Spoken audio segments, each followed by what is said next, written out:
All right. Thank you, Tiffany.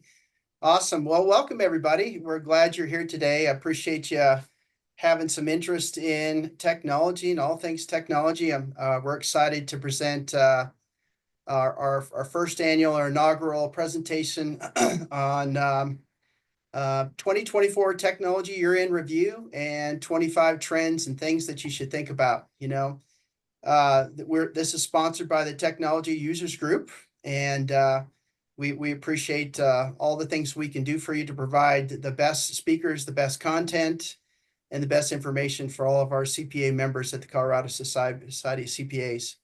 And I will be the moderator today, and I also be monitoring the questions. So put your questions in the chat box. Glad to have my esteemed panelists and colleagues answer all the questions. We'll batter them with some questions and that kind of stuff. And so, we've got a nice group today of various people from various backgrounds, different states, some people in the stairwell, some people in California, Indiana.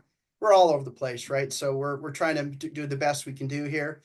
Today's topics are going to be, we're going to talk about cybersecurity. We're definitely going to talk about AI. We're going to talk a little bit about tools and apps. We're going to talk about the big companies, Microsoft, Google, Apple, those kind of things. We're going to spend some time on RPA, machine learning, process automation, business intelligence, data analytics, data governance, and technology strategy and adoption. So with that said, I'd like for each of my co-hosts and co-panelists, experts, to quickly introduce themselves, who you work for, and what your expertise is. If you could, starting with Wes, please. Hello, everyone. So my name is Wes Hartman. I run a business called Automata Practice Development. I was with a firm, tax and accounting, audit, cash for 15 years, but I decided to start up my own business specializing in automation for tax and accounting. I have a background in computer engineering, so coding is in my blood and I love doing it. Steve. Hi, my name is Steve Shalanka. I'm a senior manager with Plant Moran, specialize on our digital transformation services team, leading our ERP implementation, RPM and CPM, and CPM service offerings. Thank you. Blaze. Hello, everyone. Blaze Wobble. I work for a security compliance assessment firm called Align, and we do security compliance audits like SOC 2, ISO 27000, PCI, pen testing, FedRAMP, CMMC. You get the idea. The list goes on and on. So from my vanity point, I'm a subject matter expert, support a sales team, and do some thought leadership on everything cybersecurity as well. Glad to be here. Thanks, Jim. Thank you. Mike, are you in the hallway too? You guys are at the same conference, right? So which hallway are you in? Different hallway. But okay. Good afternoon, everyone. Thanks for the time. Mike Ellerhorst. So I lead a boutique consultancy, NTM Advisory, and I provide IT risk and compliance advisory services, primarily to small and medium-sized businesses. So thanks for having me. Great, thank you. Anthony, if you would, please. Yeah, good afternoon, everyone. My name is Anthony Shibata. I'm a partner at Whipley, which is a CPA and consultancy. I sit on the technology side of the house, so our technology consultancy department, and really, after almost 20 years now, background in system implementation and enterprise architecture, now my focus is really on applying some or all of the tools that we're going to be talking about in a technology strategy and ensuring that those get adopted effectively by the clients we work with. So happy to talk with you all today. Great, thank you very much. All right, so we're gonna spend about 20 minutes talking about 2024 year in review with some specific topics, and then we're going to move right into, we're spending about another 20 minutes on 2025 kind of trends and opportunities and things that my fellow presenters think we should consider and understand and be ready for in the coming year. So first up, Mike and Blaze on cybersecurity. Can you guys walk us through what you're seeing in 2024 and things that are important to CPAs individually, at their companies, firms, wherever they're working, if you would, please. Sure, Mike, you want to kick us off? My pleasure. Yep. So, 2024 continued to see a lot of ransomware events and ransomware attacks across industries, across sizes of organizations and municipalities. So, as professional services firms, we have access to and store lots of client data, and so that's continues to be a big threat for our industry. On a larger scale, continuing to see more sophistication of the threat actors, both nation state and large cybercrime actors that are attacking from overseas. With the introduction of artificial intelligence, the barriers for entry for threat actors are also continuing to go down. So we're seeing more sophisticated phishing attacks, more and things that are harder to detect by the normal person, by the naked eye. So the threat landscape continues to evolve. And the last thing I would share is, we are starting to see the impact of not just cybersecurity, but IT resilience. This summer, CrowdStrike brought down financial systems, airlines, banking, hospitals, and even though that was not a cybersecurity event, it was an IT incident. It shows how interconnected and highly interdependent so many of our industries and so much of our society is. So, pass it over to you, Blaise, to share some of your thoughts. Yeah, no, Mike, you hit the nail on the head with that. I can agree more with a comment on the fact that we are so interconnected. You may be a small business running a small practice and thinking that you're too small to be hacked. And actually, it's not the case. Like Mike mentioned, in professional services, we have all sort of data because we deal with customers that that handle so much data, whether your clients are law firms or a technology company or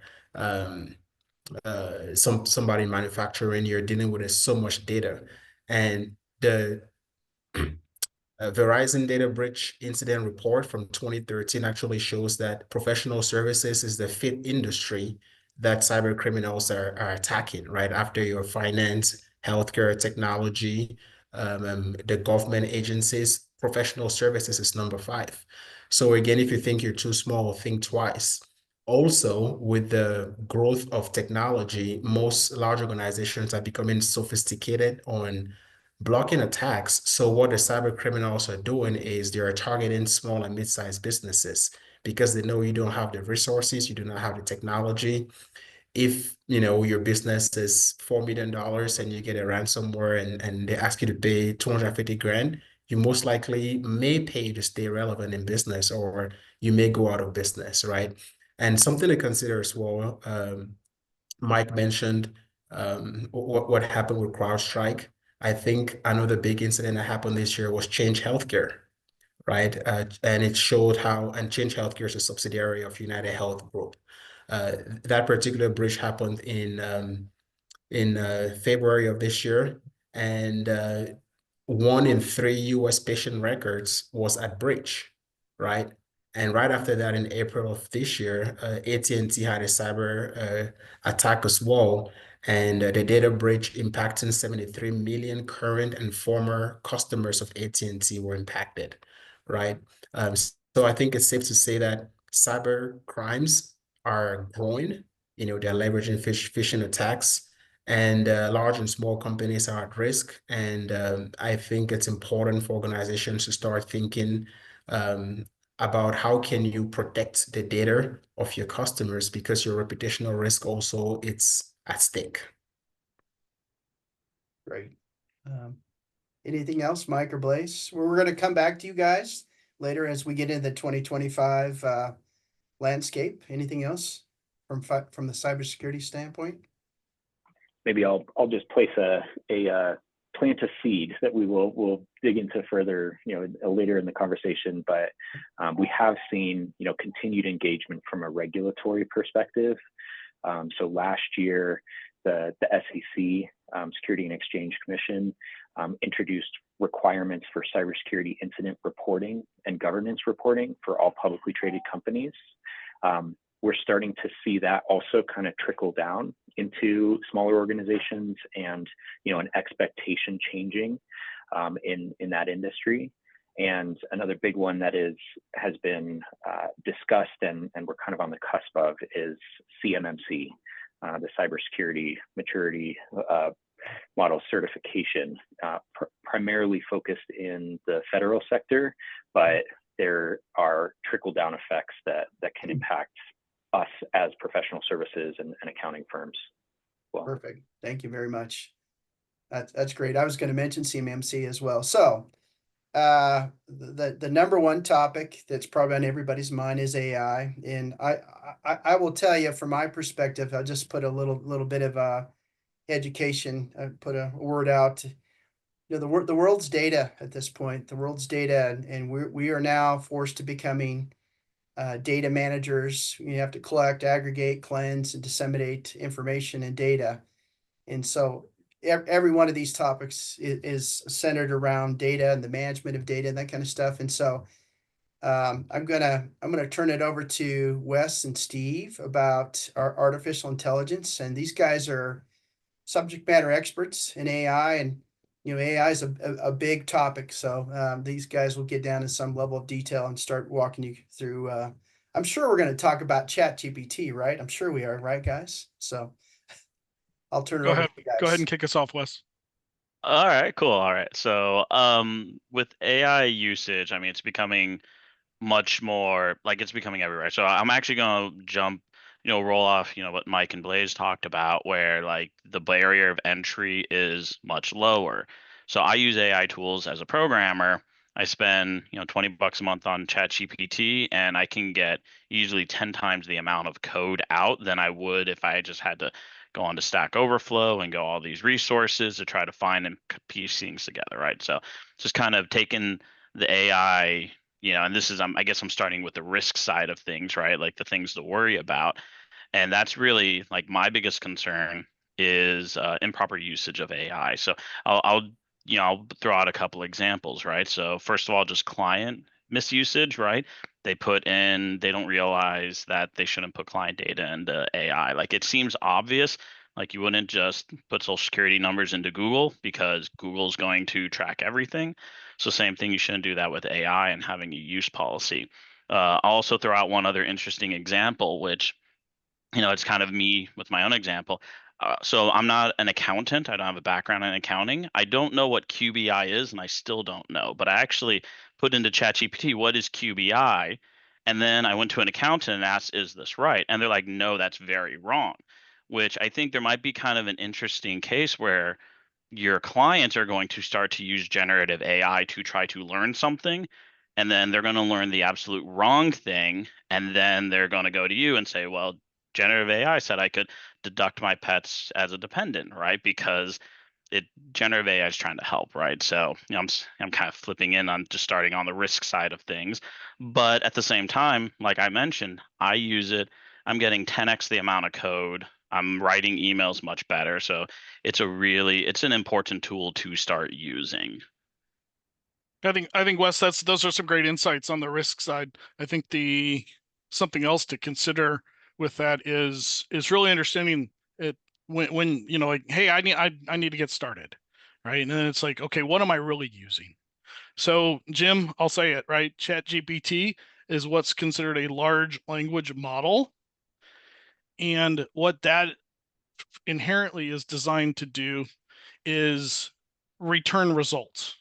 Generative AI, which can be very different than a large language model, or in addition to, is designed to create new material. So like Wes said, would be to draft an email. Hey, here's the 4 points I want to convey to the client. Draft me an email, right? And then that's great. So one, it's a good start. then the next answer is, how do I keep a human in the loop to prevent data leakage or other stuff? Now, what's important then, as Wes pointed out, is how do I protect my data? So using an enterprise account or a personal model, as opposed to sharing your data or your client data on the internet, becomes very important. So that's one way to prevent some of those risks, is to say hey, my firm or my company has an enterprise account with, say, Microsoft for Copilot or Google for Gemini or other such tools. So I think those are some other ways to consider it. Now, how do you get started? Well, first off, obviously, learn the tools. Go practice with ChatGPT. Pay the, if you want to do it on personal, like, make sure you keep personal and, like, don't share. Because even the large language models, anything you put into it on the public space, on the public domain, it's going to keep that data. That's now fact, right? Even if you just made it up, that's where we can get some risks there. So first off, we have to, just start practicing the technology. Second would be is really, how do we expect to use it? What do we want our outcomes to be? And really have a plan for getting those results. And then get us started in how to use it within our firms and our companies. And then, so like rolling off that, Steve, right? So like, use cases, right? So one thing I always like to tell people when you're working with ChatGPT, it's not Google, right? Like there's the joke where if you run a Google search, you don't get the right result, you don't go to page 2 of the Google result, you redo your search again until you get the result that you want. No one, if you're going to page 2 of Google, it means you're desperate, right? So the important thing is that these generative AI tools are not the same as Google or, Bing, or if you're still using Yahoo, like it's not that. You really need to treat it like a conversation, right? So a great use case, I think, is building your standard operating procedures, because you're not putting in client data. You're really just talking about your processes, how you prepare tax returns or how you prepare financials or anything like that. And you treat it like a conversation. You ask it questions, you give it, it gives you advice, it gives you information, you adjust it, you correct it, and you go back and forth. It's a silly use case, but all my staff have subscriptions to generative AI, ChatGPT Copilot, and GitHub Copilot. And one of my staff, he's a huge D&D fan, and that's one of his main things is he has long conversations about how to build his stories. Now, what is your standard operating procedure but a story of how you get work done, right? So if you can treat it the same way, treat it like you're having a conversation with an expert who has the world of the internet, but can, tailor its response to you, right? So I think that's really an important way to think about it. Perfect. All right. We're gonna move on to tools and apps. Talk about what tools and apps. Stay with Wes and Steve. So when you talk about tools and apps, what should people be thinking about in 2024? I think you're first this time, Steve. Well, what we're seeing a lot of is obviously we're seeing a lot of the large language models and other things to help just get started. But what we still have opportunity for is process automation.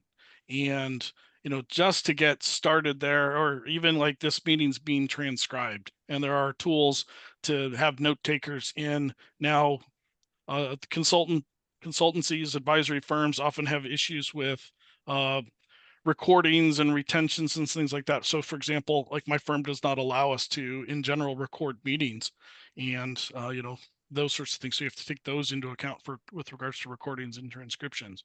But process automation still, and especially because Wes, I think you pointed out in our preliminary discussions, right? Power Automate, UiPath, Automation Anywhere. Most of these have very low barriers to entry, so even free additions to get started.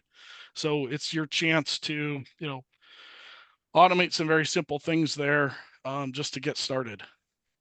Yeah, absolutely. So like Power Automate as an example, Windows pre-installs it on every single Windows 11 computer. So you can just hit start on your keyboard, type in Power, and you have a choice between PowerPoint and Power Automate.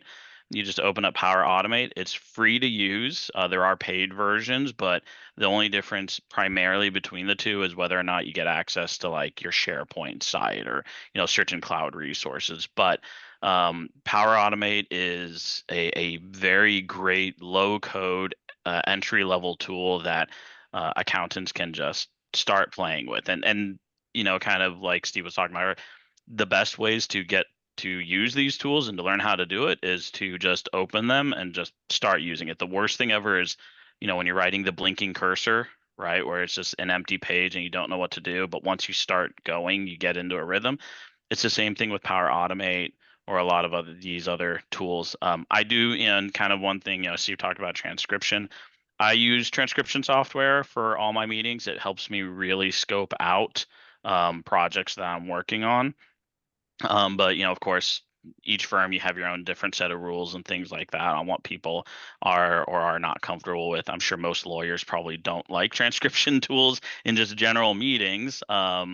Or maybe on the flip side, they love them because then they know at that point. But so I use Firefly's AI, but there's Otter, there's Fathom, there's a bunch of other tools, even Copilot. You can multiple birds with one stone. You get Copilot, so you get your generative model, and then you can use Copilot for Teams and get transcription and search, right? Things like that. So some cool ideas out there. And Wes, just to go on, piggyback on that is just think of like the live captions in many of the tools. That is basically sending it out to the cloud and coming back. So that's where there's sometimes some concerns, but it makes your meetings more accessible, right? For anybody with hearing or other issues that say, oh, hey, I can read it across the bottom, just like I do the television. All of a sudden that person could be a much better participant in meetings because the clarity is potentially there for them that wasn't previously. So those are some other things to improve your team's ability to do work and participate. Right. Absolutely. Anything else on tools and apps? I mean, there's the standard suite, you're using Microsoft tools and all that other stuff. I'm trying to think of what's something that very recently that I've run into that was great. It's tough because there's honestly so much, and I know it's very difficult. Like I get frequently, what's practice management software I should use? And I'm like, well, it depends. How do you run your business? Because that's a very broad, open question, right? But I think right now, like the AI tools are probably some of the big ones, and AI tools that are built into your apps. Like we all talk about ChatGPT, which is a general app. But like one of my favorite things to do is go into Outlook, into Copilot, and just say, is there anything from last week that I still need to deal with? Right. And it goes through my emails from last week and it says, hey, you did not reply to so and so's question. Right. And it's just like, I don't have to then search through my emails and try to remember conversations. It gives me, that, and gives me a summary of additional items and things like that. So that's been really, really helpful. It's it's the age of AI. Yeah, Wes, I think that's a big point. Is a lot of times people are like, "Hey, how do I get started?" I'm like, "You're probably already using it. Yeah, You're probably already using AI. You probably already have these tools in, whether it's you're using Copilot. Whether you're just it's built into Excel now, right? If you got it turned on, Excel's already going to do it for you. And basically, if you type a country name, you can basically say, "Zoo," click down and go, what's the population?" Yep. You didn't have to think hard. It says, "Oh, I recognize that Saudi Arabia, that's a country. Okay. I can now do all this search for you and things like that." And it's built into, right? It's your CPM tools have it for variance analysis, anomaly detection. We see that in AP automation tools, supplier management, like, hey, this anomaly, you've never spent this much before, or hey, this invoice, right? You've never gotten a 4,000 bill for water before from your water utility. Something must be amok. Those sorts of things. That's AI at work, and that's already built into those so many of those tools. Right. Actually, well, I'll throw one more, and this is actually, I'm looking, I realize not all tools for efficiencies have to be software, right? So I'm looking right now, and the one thing I bought recently, I bought it off Amazon, and I bought a double screen extra setup to go with my laptop. it was like $300, and I just plug in, the HDMI and all that stuff. And suddenly now I have 3 screens on the road, but it collapses down to the size of a laptop itself. So I'm like carrying, 2 laps. So just sometimes, like we talk about like all these apps and AI tools and all that stuff, but sometimes it's just a matter of like, an item off of Amazon that just makes your life a little bit easier. So now I'm not carrying around extra mobile screens. It's on a stand, it gets off the desk, and like I'm like, oh, game changer. Why didn't I do this a year ago? Exactly. That Good efficiency. point, Wes. Excellent. Yeah. All right, we're gonna move on to the big companies, right? Major tech players, Microsoft, Google, Apple, you name it, right? Stephen West, what should people what's happening in 2024? How do you select which company, and how do you look at that? How do you decide who to go with? I think the things I look at from a couple is, obviously if for example, if you're already using the Microsoft tool set, it makes sense to continue to extend into Azure and then use Copilot, because it's all going to be integrated much better than if all of a sudden you say oh, I think I should try Google's Gemini for a large language model or for AI, right? It'd be like I'm driving a Ford, why would I all of a sudden go get a Chevy? Or Chevy part for my engine, right?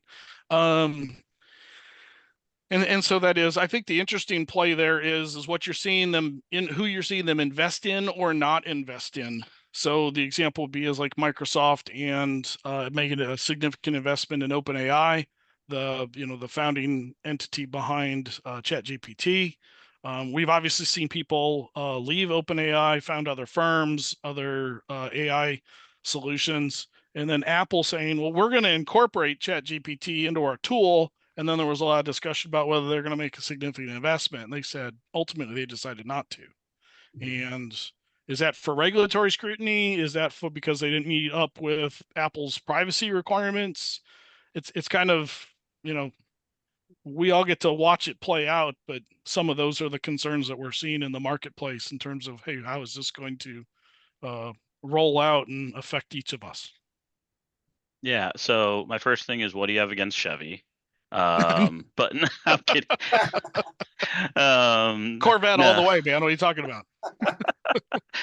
No, yeah, so I think some of the interesting stuff that's coming out, like you said, what ecosystem, right? If you're running your practice on Google Workspace, then you stick with the Google system, right? And there's going to be I'll be honest, there's a lot of parallels between all the companies. It's a race, and they're all going to do the same thing, and it's not like one is going to fall away in conjunction with the other. Google's still going to make their setup.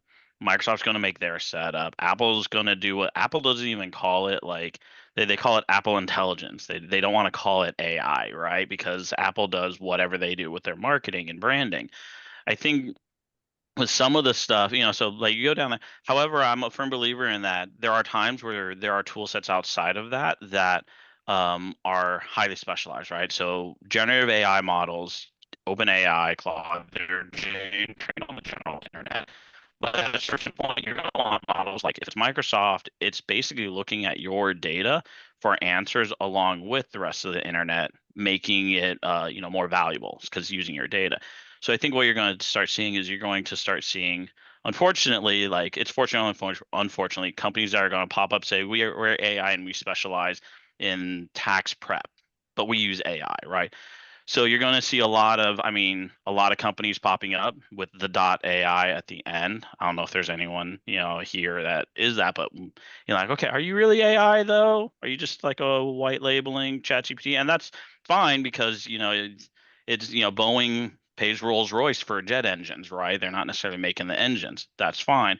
But just kind of the understanding of how that works, I think. I think one thing that's going to be interesting from a regulatory perspective is right like Google got in trouble because they're paying Firefox a whole bunch of money so that they became the default search, right? I believe that's kind of what happened.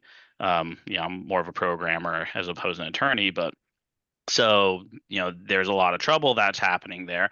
So if Apple says, well, we'll pay OpenAI a bunch of money to make it the default, like AI assistant, if they scrap their own, like is that going to run into, FTC issues, stuff like that. But I think in general, your best bet is get one model that works with your platform, Microsoft, Google, whatever, and then you're going to start getting AI tools that are built into some of the tools you use. Like I use ClickUp for project management. I use ClickUp AI. It sucks. You're paying a little bit for everything, but it makes my life easier. And I think the only other concern we have really is, hey, what if I pick Google, I made up a list. I basically say, let's just get this list of all of these large language models that you could pick from. And I found it fascinating, right? 2 of the Nobel Prizes that were announced this week, right, went ultimately to researchers who used generative AI for an idea, right? For chemistry and one of the others. And I was like, well, that's it's amazing, right? That's the tool they used as sort of generate that. Well, they didn't just start, type that into Chat GPT and say, "Ooh, I need a new molecule to do this." It's like there are very specialized ones for, hey, this one works better with images. This one works better with chemicals. This one works better with, so, like Google actually has 4 different large language models. And they, at least BERT, Palm, Gemini, and Lambda. Meta has Llama and Llama 2. Anthropic has Claude. I mean, Amazon has Alexa, Rufus, and then Bedrock to kind of tie it all together. So it's kind of like, hey, am I going to pick the wrong one? And it's like, some of these came from people who left OpenAI. Some of these, they're all sorts of things. And, to ultimately say is, hey, which one do I pick? It's like the market's going to play that out to a certain degree, right? Because this is not inexpensive. We're finding billions of dollars going into this, and at some point they're going to say, hey, wait a second, how is my model that much different? Or we're going to find very specialized use cases for each one of them. Yeah, and I think, going off of like that, like the lesson then is not which model do I use. The lesson is how do I get good at interacting with these models? Because eventually it's not going to matter. You're going to use whatever model, like email, right? Like some people use Gmail. I still have an old Yahoo account, Outlook, like there's all these clients, but everyone generally speaking knows, I click new email at the top, I add my signature, I type in stuff like that. So I think there's going to be, you want to have the broad skill set of how to use these things so that you can get your data out and understand it, have it help you parse it so that you can interpret it better for your clients, right? And less of, well, which company is going to win? Well, it's Microsoft, Google, OpenAI, Apple. Like they got more dollars than I'll ever see, kind of thing, right? Like so, like the reality is that get good with the type of tool, not necessarily the specific tool. Yeah, I mean, companies are hiring prompt engineers for that reason, right? Yep. Right. Hey, help us get better at how do we use these tools better and better every day. Right. Mhm. All right, guys. So we'll start. That's a little bit of an update for 24. We're going to start thinking about 2025 trends, technology trends. And I think the first one out of the gate that we all talked about was robotics process automation, RPA, maybe a little bit of machine learning. And do you guys, where do you guys see in 2025 RPA, machine learning, some different things? Where do you see if I'm in October of 2025, what do you anticipate coming up? Mhm. So I think with RPA tools becoming, like community editions, free editions, things like that, I think what's important is experimenting with the tools so that you can start using them better, right? I mean, that sounds a little silly, but I mean, it goes back to you got to play with these tools because RPA, I started doing RPA back in 2014, so this is a decade at this point. I was it was called Win Automation. Microsoft bought them, and that's now Power Automate Desktop. For the most part, it's the same tool. Again, I have a background in computer engineering, so I can code, but there was just a huge convenience about using low code, no code RPA tools, right? Or maybe you're using a Zapier or a Make.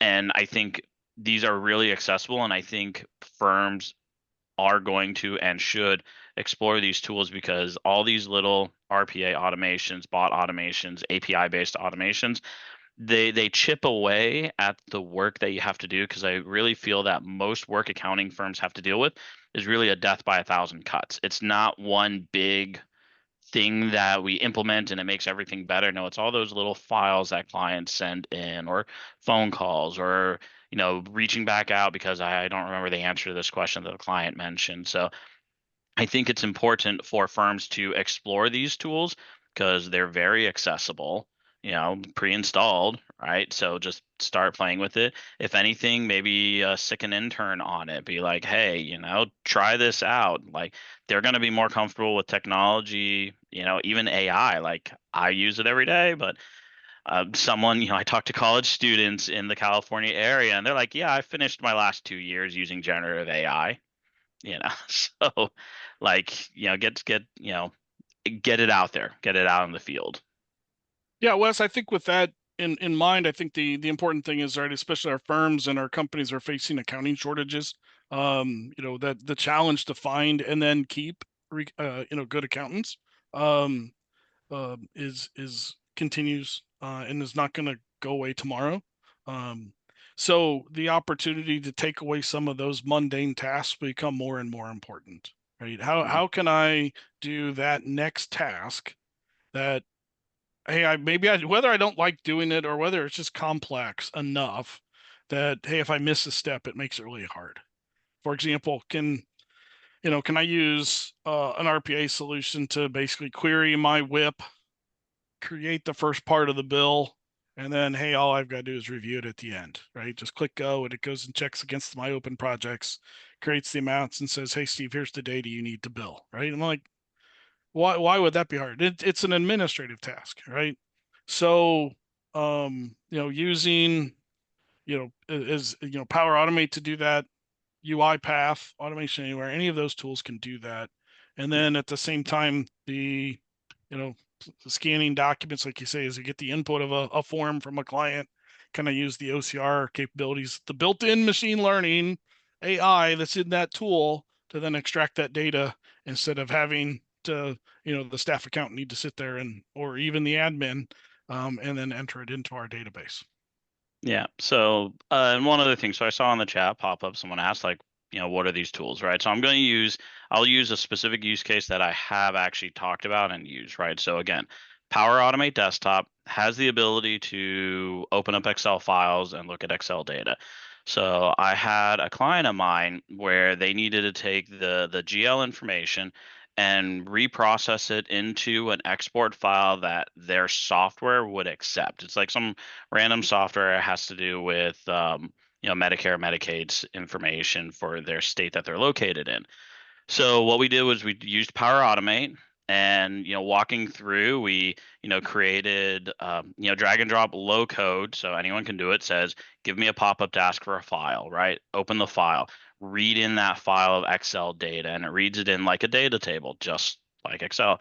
And then all we did was we said, okay, so this information from these GL accounts need to have these codes, and we had it read through row by row, like just looping through row by row, and rewrite all that data into a text file, which is what the software accepted, right? So we basically translated something from one format to another format.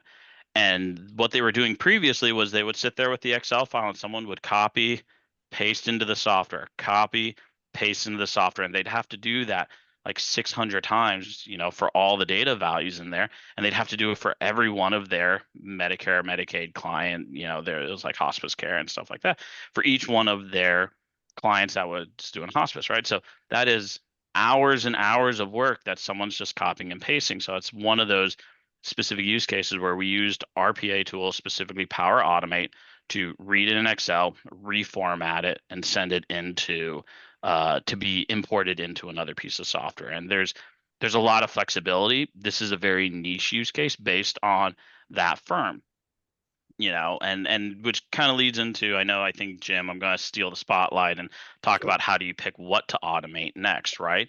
Right. which goes to like, how do I pick when to automate, use an RPA tool or anything like that? It is firm by firm, but it depends on your firm, right? So they specialize in kind of hospice care.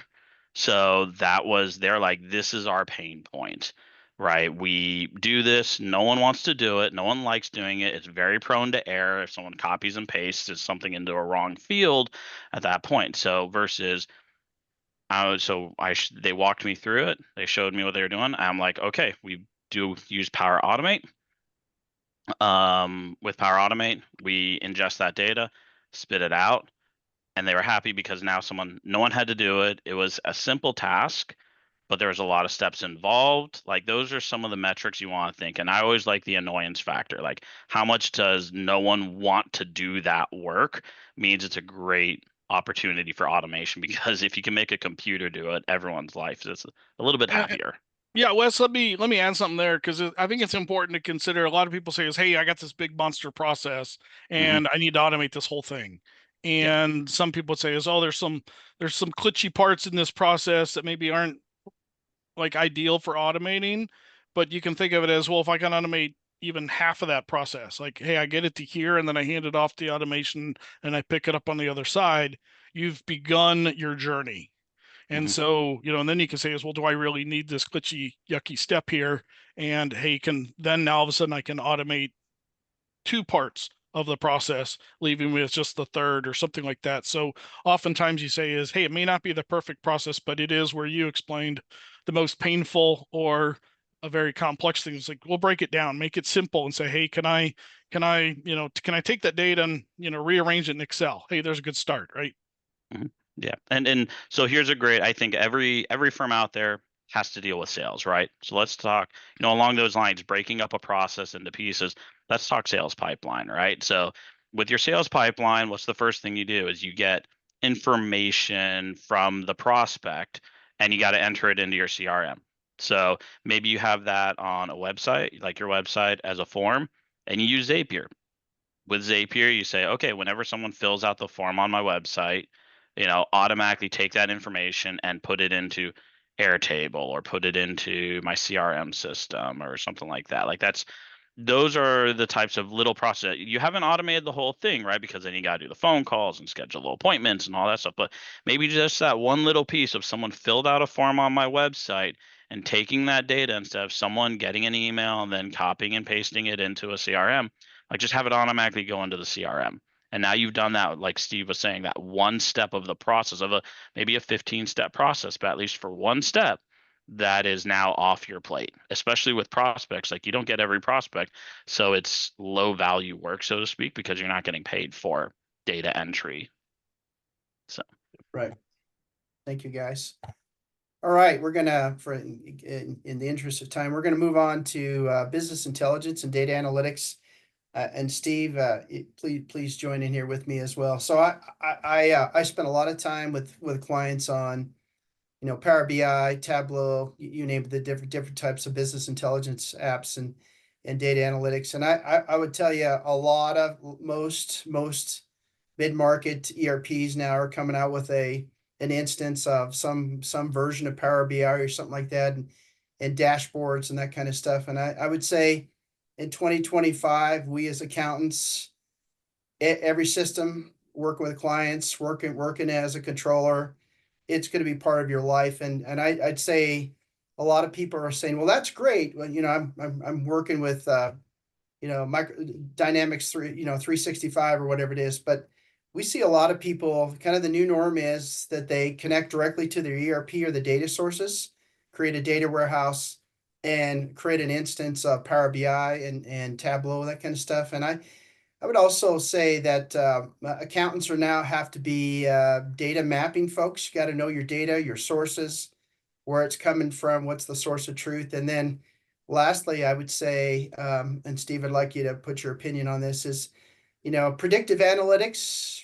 So, it's one to report the historical data, but having an additional algorithm that says, well, based on history, this is where things are going to go with this project or this activity, that kind of stuff. I think it's going to become kind of the new norm, where I'm seeing it everywhere. Everybody's starting to So when they adopt Power BI or Tableau or something, then they say, all right, well, let's take it to the next level. Let's do predictive analytics, prescriptive analytics.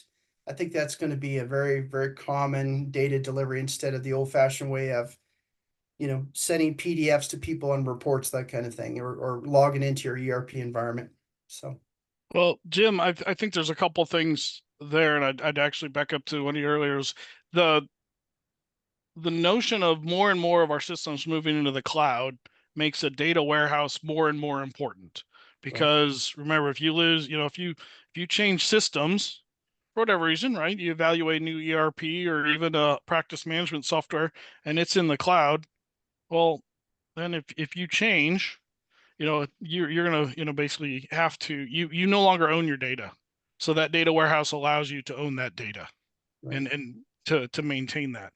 Now, with regards to predictive analytics, I think that's more and more true, and especially I use the example of we had a client who basically said, hey, I need to have, and this we'll talk about this later, but or we might, but hey, I need to have AI in my company by March 31st. We said, okay, do you even have good data? But then secondly, using the example, we said, okay, so what data do you have?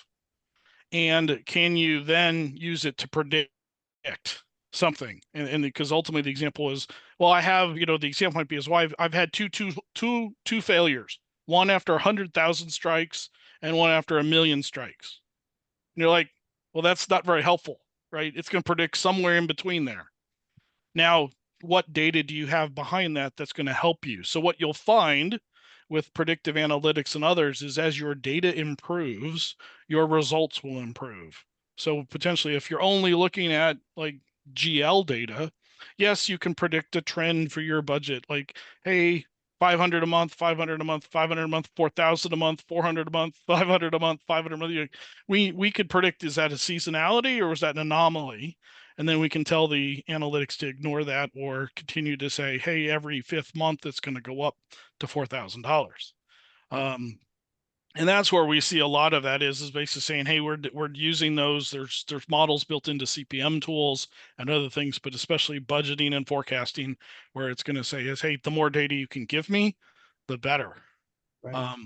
And so I think for even AP automation tools, we're seeing it where it says, in order to be able to predict what invoice we should approve, give us 2 years of invoices. And we will run that through our engine. So then when we see an invoice in the future, we know whether to tell you should approve it or not. Perfect. Thanks, Steve.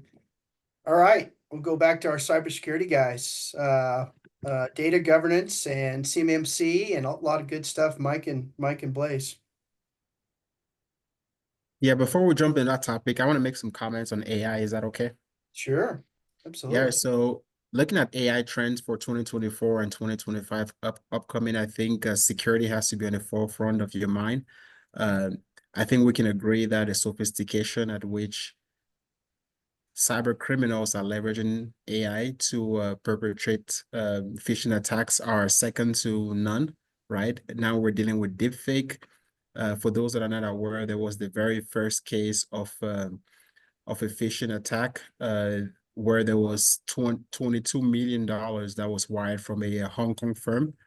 And this particular gentleman that was a vice president in finance got a request via email from apparently there's his CFO that was based out in London. And he wired the money. I'm sorry, before wiring the money to check, he said, hey, let's jump on the call, right? And the person said, yeah, let's jump on the call. So the CEO and the CFO jumped on the call, but apparently it was a pre-recorded deepfake voice and image. And this individual confirmed with his CFO and his CEO on the call and then wired the money, right? So we can see how cyber criminals now are leveraging AI technology to have sophisticated attacks. But also on the defense side, for those of you that own your companies or you're working for an organization, you can leverage AI automation to detect and respond to threats even quicker and faster and with efficiency as well. I think security teams can employ machine learning algorithms to analyze vast amount of data, identify anomalies, predict potential threats, So, for example, if your employees are accustomed to download a tons of data, but then you see somebody that's now downloading terabytes of data immediately, right? Or at a particular time, you can flag that and say, what's going on? Is that person about to leave and they're stealing company IP, right? Is that person trying to download all the data from a particular customer and transferring that to their email, right? So you can use AI as well from a security standpoint to kind of track those things. And I think looking into 2025 is critically important that organizations, before you implement AI, I know Wes and Steve did a great job talking about importance of implementing AI to augment your operations, but you must use a risk assessment approach, right? You must evaluate the risk even before selecting a particular tool, right? You must determine what tool makes the most sense based on our environment, based on the types of data that we process, and where is that data going to be stored? What sort of data are we actually using in the learning machine models, right? Are you using production data? Are you using training data, right? All that matters because now you have considerations of privacy that goes into play, where you may be using customer data in AI language models that should not be the case, right? So risk assessments need to be performed thoroughly to ensure that everybody at an enterprise level understands why we're using this particular technology, what sort of data are we going to put on there, what are the policies and procedures that everyone needs to follow, what are some controls that we need to implement on the security standpoint to ensure that we are not exposing the company at a greater risk, right? Because customers may become aware of these things and sue your company, right? So risk assessment is critical. And I think going even into 2025, something that companies should consider doing. Now, talking about data governance, Jim, I know Mike had mentioned CMMC earlier on. For those that are not aware, CMMC is a cybersecurity maturity model certification that was put together by the DoD, the Department of Defense, in order to protect confidential, unclassified information, CUI, or federal contract information, FCI, for anybody in the defense industrial base. So if you are the DoD and you're working with primes or subprimes or contractors down the supply chain, it's important that everybody in the supply chain has to have controls to mitigate the exploitation of that data, CUI. So that's why it's a requirement, which, by the way, may be going live anytime this week or next week, most likely before the election for sure. And after that, there will be a period of 60 days before it becomes fully effective. So what's going to go live is what is called a 32 CFR, the Code for Federal Regulation. And then after that, primes would start enforcing that in their contracts. And everybody in the defense industrial base supply chain would have to make sure that they are CMMC compliant. And CMMC essentially is a framework that's leveraging NIST 800-171. That is the framework on how to meet CMMC compliance, how to build your program around that. And there are 110 practices in the 800-171, and organizations need to ensure that they are reaching out to a C3PO firm. There is a requirement to use a CMMC third-party assessor organization to do an independent audit once every 3 years. And then on year 2 and year 3, before your reassessment, you can do a self-reporting or a self risk assessment internally. But those are the things that we're looking forward. And Jim, that's going to be big in 2025 and beyond. I'm not sure if anyone on the call is part of the defense industrial base, or if you're doing any work with companies that are dealing with the DoD, or they may have the DFARS rule within their contracts. But the DoD came out and said 300,000 companies will be impacted, right at level 1. And of this 300,000, at least 80,000 are at level 2. So this is something that will be at the forefront of everybody's mind in 2025, especially if you do any work in the defense industrial base. All right. Mike, you want to add anything there? Yeah, those are all really good points, Blaze. Two other things that I would share kind of a little bit more broadly in industry frameworks and where the kind of prevention or defenders are focusing very much is around data and identities. So, and data is understanding what data you have, understanding where it is, and understanding who has access to it. And that last piece is super important, especially as we layer in the automation, artificial intelligence, where there are these non-human identities that are starting to interact with and have access to data. And so, I encourage, everyone in this group, explore those tools. They are going to be incredibly valuable, and they are, there's no stopping it really, but be thoughtful of what tools you're getting access to, which data repositories, and make sure that you're checking in on that on a periodic basis. We're going to continue to see more of that required in from a regulatory perspective, but CPAs, this principle of segregation or separation of duties, is near and dear to our hearts. So think about that with, what should, automated tools have access to? What should humans have access to? Perfect. Thank you, That's guys. what I would leave it with. I know we're running short on time. Yeah, thank you. Back to you, Jim. Yeah, thank you. Appreciate it. Anthony, let's take it home. Technology, strategy, and adoptions. Here we go. The capstone. Take it home. I'll try to summarize in 3 minutes so we can have a little bit of time to wrap things up. Yeah.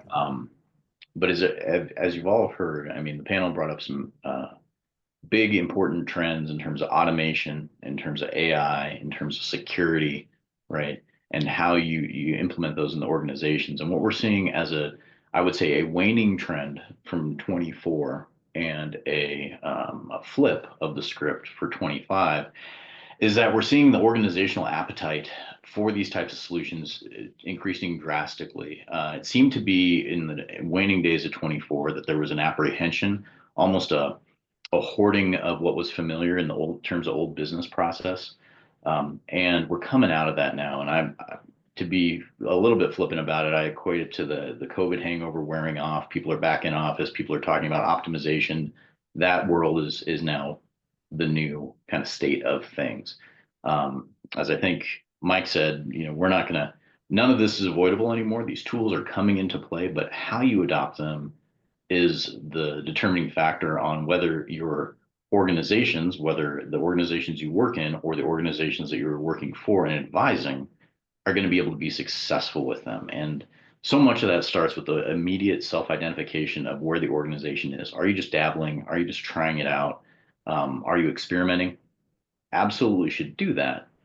But understanding that that's not necessarily okay, let's go full steam, right? We really need to build these cultures of being comfortable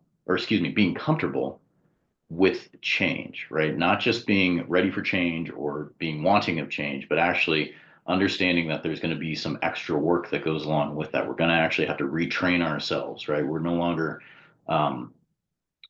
living in our previous business process. We need to start adopting some of these things to gain efficiencies. And so all of those automation tools are a perfect example of, can we do some escalations through our AP checks? Can we do some automated approvals of, a business process, a quote or something like that, if it's within a certain set of guidelines, right? And regardless of the tools you take, right, that change management needs to be a part of it, because if not, then we're doing a lot of dabbling and very little delivery, right? And so the trend here is that organizations are prioritizing that. They are curious about spending more on the people element of this adoption, so that once they get it, they can do more with less, right? So it's an investment up front so that you don't have to add that additional headcount down the road. So all our small businesses, all of our small and medium businesses that are either wanting to keep a small business status or not wanting to add headcount or not able to add headcount in a drastic way, right? These are the ways that they can build that up. So it's not necessarily replacing people, right? I know people, it's doing more with less, it's adding scale to the existing organization. So there's a lot more here, but I know we're at time, so I'm just going to pass it off to Jim to kind of give us one final once around and any final questions. And we can take anything else offline. Appreciate that, Anthony. Sorry. Yes, we've got so much to we could have done 2 hours easily, right, guys? For sure. So, you know, I appreciate everybody's contribution. Thank you all for all my fellow panelists and appreciate that a lot. I hope you got some good value out of this. And we're hoping to do this again and again. And the technology users group provides many of these throughout the year. We're hoping to make this an annual update for everybody and appreciate it again. Tiffany, is there anything else for housekeeping stuff that we need to be concerned about?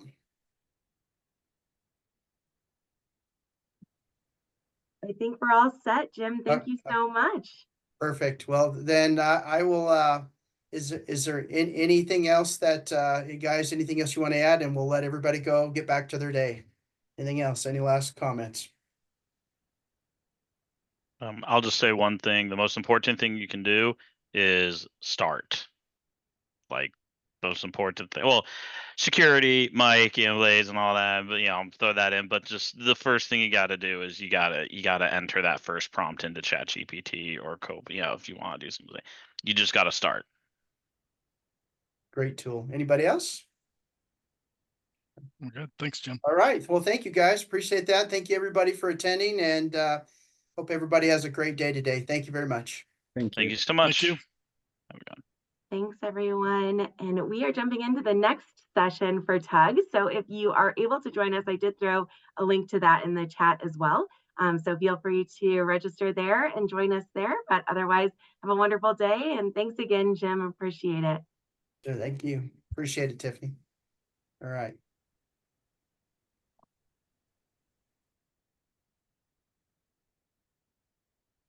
We good? We out? Yeah. Okay. Yeah, I just ended Okay. the stream for everybody else. So thanks so much, Wes. It was nice to see you. Bye, guys. Thanks. Good seeing you all. Have a good one. Bye. Take care. Thanks again, Jim. Are you going to the next one? No, I'm Okay. not. So Perfect. thank you. Then I will do the intro. All right. Thanks, Jim. Talk to you soon. Bye-bye. Bye.